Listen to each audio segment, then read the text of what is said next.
Hi, this is Steve Bollard here to talk with you about Universalist Radha-Krishnaism, the way of natural devotion, a Practitioner's Handbook. Wow, that's quite a mouthful. Let's break that down. What does Universalist Radha-Krishnaism mean? Well, Universalist means that I don't think mine is the only right point of view. There are other people in the world, many of them, who have very valid spiritual approaches to life that might be quite different from mine. So it's a pluralistic approach to Radha-Krishna devotion.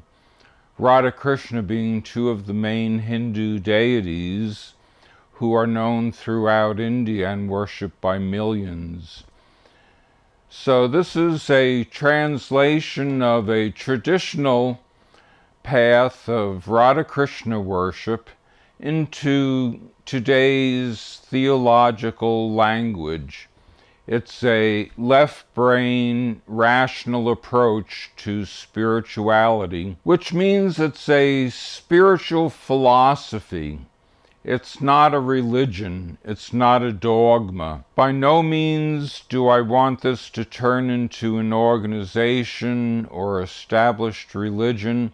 Rather, it's a diverse philosophical movement with no real organization.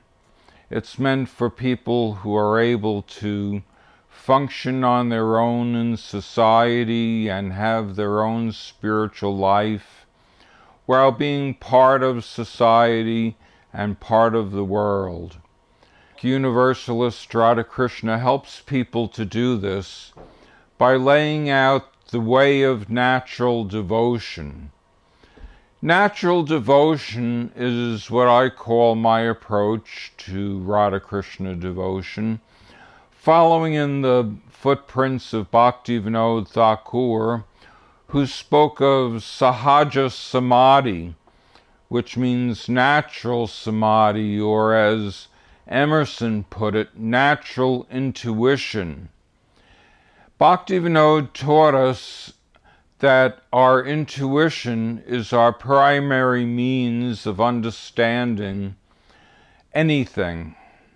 If we can get in touch with our spiritual self and our spiritual consciousness within, and through direct intuition or divine revelation or grace, or call it what you will, we are able to approach Radha-Krishna with our devotion.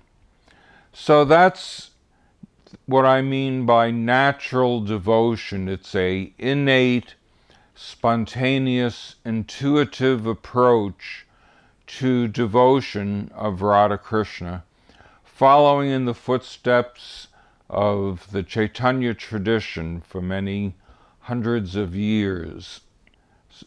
This is the right brain side of my book, which teaches an intuitive approach to spirituality, how one can have a direct experience of the divine through cultivation of the practices outlined in my book, which lead to the development of the perfect body, or the eternal self that one might envision for oneself when one enters the spiritual world of Braj, the eternal abode of Radha-Krishna, and one enters that world as one of their associates.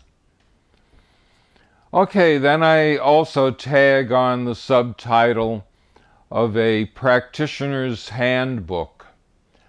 With this, I follow in the footprints of people like Gopal Guru and Dhyana Chandra, who transmitted a practice of meditation such as this through their padatis or notebooks, which Bhaktivinoda often quoted and placed much importance and respect upon.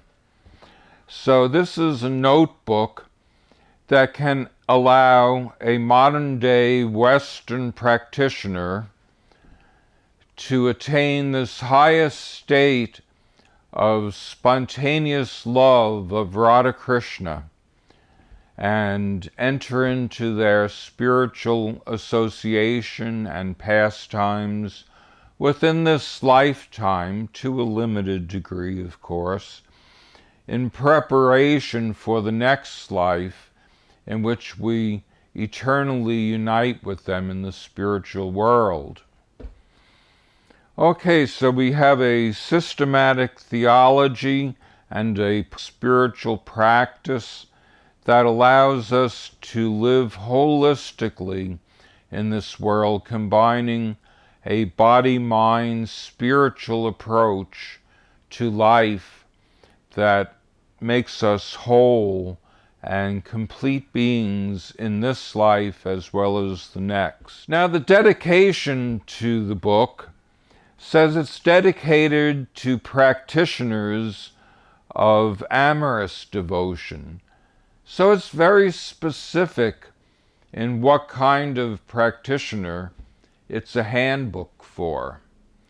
It's a practitioner's handbook for those who want to tread the path of amorous devotion, such as the girlfriends of Radha-Krishna followed in the eternal barrage, and as described in literature such as the Bhagavad Puran and many other writings of the Chaitanya school. So this is the path of intuitive, spontaneous devotion, and it's based on an aesthetic theology that was developed by Rupa Goswami, who was also a great poet, playwright, theologian, and he put together many books that taught this process. And in those books he outlined 5 tastes or relationships or experiences of devotion that one might have with the divine or perhaps with anyone. Those relationships are enumerated as neutrality, which means just being in awe of the greatness of God and not being particularly interested in doing anything with God, just, oh, God is so great, it's so wonderful, like most people in the pews or temples today might experience. The second relationship is servanthood. Another step forward from neutrality is, oh, Goddess is so great, let me serve him or her, and in this way repay them in gratitude and love for all the love and grace they have showered upon me. So that's a little higher, where there's the reciprocal personal relationship, but still one more of servant and master, where there's not a lot of intimacy. Higher still is friendship, where there's an element of equality. Just as in the Bhagavad Gita we see a relationship of equality between Krishna and Arjuna, his friend and devotee, whom he explains the Bhagavad Gita to. And when Arjuna has his realization that Krishna is really the supreme, he kind of freaks out and says, oh no, Krishna, all these years I've thought of you as my friend, my buddy. We've played and joked around and wrestled together. And now I see you're God. What am I to do? Please accept your human form again.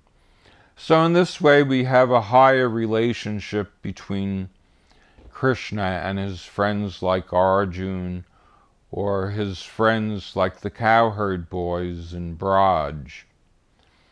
Then we have a higher level still with the parental relationship, where people look upon their relationship with Krishna as a little child, perhaps, like a baby, like Yashoda looked upon Krishna.